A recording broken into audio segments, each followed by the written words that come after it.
Welcome to the Take Flight podcast with Daniel Johnson, Oluokanola, Pabilo Timbo, and Shuwel Ahmed as your hosts. Take Flight is released weekly, giving you behind the scenes business views into multiple industries, as well as highlighting the backstories of entrepreneurs and leaders in their respective spaces. We'll also be breaking down business models, examining the latest trends in business, and sharing our learnings along the way. Like a university business class packaged for a diverse and inclusive audience, we blend this together for a unique and exciting look into the world of business. Join us, your hosts, who are coming from underrepresented backgrounds in the UK, have since worked and traveled to over 100 countries, learned our craft in some of the largest companies in the globe, started our own businesses, as well as invested across multiple asset classes, as we give a unique and inclusive perspective with a mission to help other potential flyers get ready to take flight. Since its start in 2019, Take Flight Podcast has grown to have listeners in over 50 countries and is in the top 5% of podcasts globally and continuing to grow and expand. Come join a growing community and let's help more potential flyers take flight. Available on Apple Podcasts, Spotify, and SoundCloud. Take off, take flight with you. For we never fly, but we're flying. Welcome back to another episode of Take Flight Podcast. This is episode number 129. And this, as you can see from the title, is a Take Flight Takeaways episode hosted by me, Shuwel, one of the 4 members of the Take Flight Podcast team. Now, hopefully by now you are already aware about this takeaways concept, but these episodes are short, bite-sized episodes of around 10 minutes where each of us take turns to share some takeaways and learnings which we think would be of value to others. In case you haven't checked out any of these Take Flight Takeaways episodes, I highly recommend for you to check them all out. Now, back to today's episode. This episode, I'll be talking about the journey of what started as a side hustle and has evolved from zero to over £3 million this year.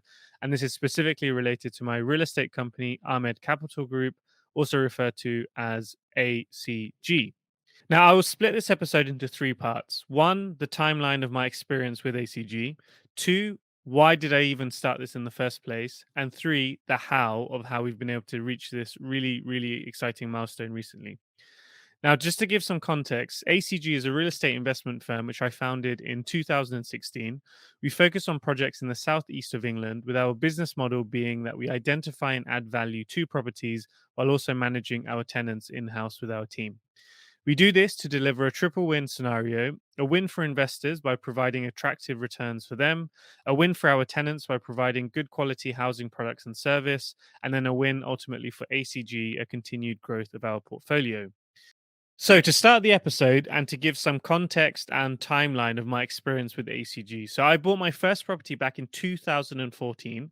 I thought I knew everything at this point about real estate, which was clearly the arrogance of youth when I look back. But I was just happy to get on the ladder. I had accumulated some savings from my first corporate role, and this was just to get the ball rolling. Now, fast forward a few more years. In 2016, I had the idea of creating some type of business entity to grow out my investments sometime in the future. And this was where ACG was originally born. Now, in 2018, this was when I was living in Tokyo, Japan at the time, all the way on the other side of the world. And I actually decided to buy my second property. Now, when I was in Japan, this is when I realized how big of a challenge time zone is. Tokyo, at some points in the year, is 9 hours ahead on the clock. But then I realized actually with this acquisition of my second property that I can really do this from anywhere in the world as long as I have the right people to help me and ensure that I've got the people on the ground to help and then have a win-win situation. Now, the following year, 2019, this was a pivotal year because during this year, this was when I had met people who had bought multiple properties within a very short period of time. And I realized actually at this point how little I really knew. So I pushed the ego aside and I decided to invest in my learnings and invest in my education. And I spent about 10 to 15,000 across 2 real estate educational programs to network, to understand more complex real estate strategies, and just be around people who are really doing it. Now, the last 2 years, this is where we've been able to grow significantly, bringing on board investors and partners, and have been able to add more than £2 million worth of real estate, crossing the 3 million total threshold this quarter in Q2 2022. We have an aim to reach 4 to 5 million by the end of this year, and to This will help us keep on track with our mid and long term targets. Now, this has all been done without real estate being my main thing, which I'm very open about. I've also been living internationally and outside of the UK for the past 10 years. And during that period, I've been really fortunate enough to relocate countries 5 times across Europe and Asia, traveled across the globe to over 60 countries, and I've invested in my self development and business interests in other areas. So, why did I decide to start ACG and how has this been done so far? So let's start with why. Why ACG? So the first thing is that I'm trying to learn from history and learning from those around me. So growing up, I saw firsthand what happens when you put all your eggs in one basket. And my father had restaurant businesses in the UK. When business was going great, it was great. But then at a point when the business turned, it was really a struggle for our family, and we didn't have a financial safety net at the time. And I saw firsthand the stress and pressure this put both of my parents and our family under. I think also growing up within the Bangladeshi community, which is the one that I'm part of, we didn't really have many discussions about saving to invest in long term assets, to invest in cash flowing assets. I think this comes down to a lack of education and maybe a lack of knowledge about how to do this properly. And the investments that were made weren't the most lucrative. So I think with all of this, I learned growing up that it's important to have a safety net and it's important to talk about this and be around people who are really doing it to share knowledge. Now, my second why is really to make the most of the opportunities that I have in front of me. Now, I've seen where my parents have come from in Bangladesh. I have villages of people in Bangladesh that are family that would risk everything to have the opportunities that I've had in the UK. And even then, I grew up in the UK in a working class household, born into local council housing and qualifying for free school meals. But with the mindset of wanting to make the most of it and seeing where my parents had come from Bangladesh, this has helped me to seek doors that weren't even visible growing up to now opening them and showing others what's possible. And as the good brother Andy Ayim said in our last podcast, it's now an honor and a privilege to make the most of all these opportunities and share this with others and bring others along on the journey. And then my final why is really the learning mindset. I think everything that I'm learning in ACG is applicable to other areas and vice versa.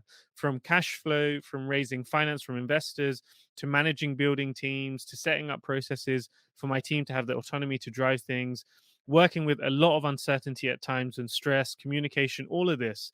Everything that I've been learning in ACG is applicable to everything else that I'm doing outside of ACG, and this is a polarity that continues to feed itself. I'm personally someone who loves to learn. And I think creating something like this has really been able to accentuate that even more. So those are my whys in terms of ACG. Now, in terms of the how, so how has this actually been done? So for the how, I've been able to split it up into 5 areas. So one, the first thing that I would recommend for everyone, and this took me a little while to do at the beginning, is really to park your ego and get educated. So, as mentioned, back in 2014, when I bought my first property, I had one and I thought I knew everything. And it was only later on when I met people who had done a lot more with a lot less that actually I realized that I don't know anything. And this is actually a form of power because now I can start again and learn everything from the ground up. So, what does that mean for me? I've spent £10,000 on property trainings and an additional £5,000 to travel to these trainings over the years and networking events. Now, of course, you can do this yourself through YouTube, through podcasts nowadays. But for me personally, I needed to have the immersive educational experience and build those real life connections. So for me, it was really important to park the ego and get educated. And ultimately, any education should be worth the investment as long as you take action. The other element of the how is to really focus on what makes sense for you long term. So this could be what area you'd like to invest in, how much time would you like to spend doing this, who would you like to work with, leveraging existing relationships, etc., etc. Now, for me, what made sense was after I bought my second property, there was a period where I was looking at other parts of the UK to invest in. For me, in the southeast of England, where I grew up, the price points are slightly higher, but I do have existing relationships that I could tap into. I could cultivate relationships. I know the area really well. So I decided to take a long term view. Maybe the price points are higher, but I thought in the long term it would definitely help with the compounding of relationships and time invested, etc. So for me, it made sense to focus on the Southeast for our phase one growth period that we're going through now. But I really would recommend for everyone to focus on what makes sense for you long term, not just the short term quick flip. Where can I make the most of my money, etc., but really taking that long term view. The third element of the how is to build a great team with processes set and outsource as much as you can. Now, at the beginning, when I bought my first and second property, I was pretty much doing everything myself, apart from having a good broker at the time. I was trying to arrange builders myself. I was trying to visit the properties. I would fly in for some of them. I had agents that were working for me, but I didn't necessarily trust them because I hadn't built that relationship at that point. But then I realized that this will not scale if I keep doing this. And I think I also learned this in the training programs that I was part of, meeting people who had been far away from their portfolios, but they've been able to really scale well. So then with this, I decided that I needed to build a great team. I set out processes to document some of the steps that I was doing to acquire the properties, how I was onboarding tenants, also getting agents to start helping as well. And then through this, now we've been able to create a great network. Now, with my brothers actively involved in the business, I have a Rolodex of agents that now I can contact and call and text who I have a great relationship with, great brokers now that I can recommend to anyone, great legal teams, great accountants. So I've got a good team now that actually allows me to work on this wherever I am in the world. And this is something that has really allowed us to scale, especially in the last 2 years. The fourth element of how is to get connected with people in a space and on a similar mission. So, this, I think, like anything in business, if you're trying to do it yourself and you think you're the only one in the space with the best ideas, you may not get very far. What has personally helped me is to be around other people who are interested in the real estate space. They're striving for a similar mission, and that we basically all help each other to get there. Just to mention some names, for example. So, Pabilo, Olu from the podcast, and Nathan, we've created a no money down mastermind where we basically catch up every month. We talk about property, etc., and we share with each other the challenges that we're going through, how we've gone through them, and also brainstorming together. Also, nowadays, there's great podcasts available out there. Some property podcasts that I can definitely recommend. Tej Talks podcast, and I've been able to meet Tej as well, who does great content and is a great guy. James Sahota also. Tej and James organize events together. Through this, I've also been able to connect with Shaz Ahmed, who's my broker for the bridging financing, has also been great with unbelievable service. Through the networks and meeting people through property, I've also been able to connect with people like Alfred Jade, who we've had on the podcast to interview, and also Saif, who's been unbelievable help, just sharing with him my development plans and him brainstorming together with me as well. So these are all people that I've been able to connect with in the space and have been extremely helpful for me. And this is a network that continues to grow. I'm meeting people in the space all the time, and I hope that continues to grow as well. But it really is invaluable to get connected with people in the space and on a similar mission so you can really help each other. And then the final element of how, I think, which has really helped me, is to just set a target, start, and then iterate from there.